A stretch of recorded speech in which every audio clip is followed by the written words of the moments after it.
భగవద్గీతలోని ఆ ప్రాచీన శ్లోకాలు ఆధునిక క్రీడాకారుల అద్భుత విజయాలకు ఎలా కారణమయ్యాయో మనమిప్పుడు చూద్దాం. ఒక్కసారి ఆలోచించండి, కేవలం ఒకే ఒక్క భావోద్వేగం మనిషి జీవితాన్ని పూర్తిగా నాశనం చేయగలదా? గీతలో ఒక గొప్ప హెచ్చరిక ఉంది. క్రోధాద్భవతి సమ్మోహః.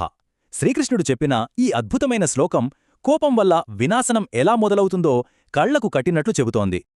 అవును, కోపం వల్ల మొదట మోహం, తర్వాత జ్ఞాపకశక్తి లోపం, ఆపై బుద్ధినాశనం కలిగి చివరకు మనిషి పతనమవుతాడు. ఈ ప్రాచీన సత్యాన్ని నిజ జీవితంలో చూడాలంటే ఒకసారి మన global cricket star Virat Kohli ప్రయాణాన్ని గమనిద్దాం.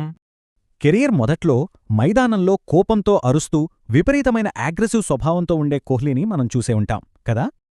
కాని ఈ అనియంత్రిత కోపం తన ఆటకే ఎంతో హాని చేస్తోందని అతను గ్రహించడం నిజంగా ఒక పెద్ద టర్నింగ్ పాయింట్.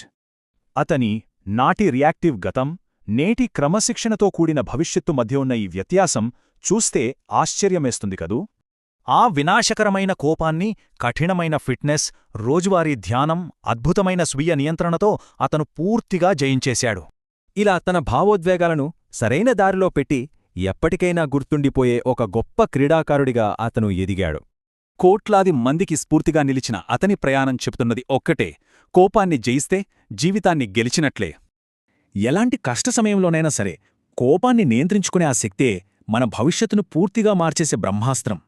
మరి ఇదంతా చూశాక జీవితం గురించి ఒకే ఒక్క లోతైన ఆఖరి ప్రశ్న మన ముందు నిలుస్తుంది. తన కోపాన్ని జయించినవాడే జీవితంలో నిజమైన విజేత. మరి మనలోని ఆ క్రోధాన్ని పూర్తిగా ఎప్పుడు జయిద్దాం?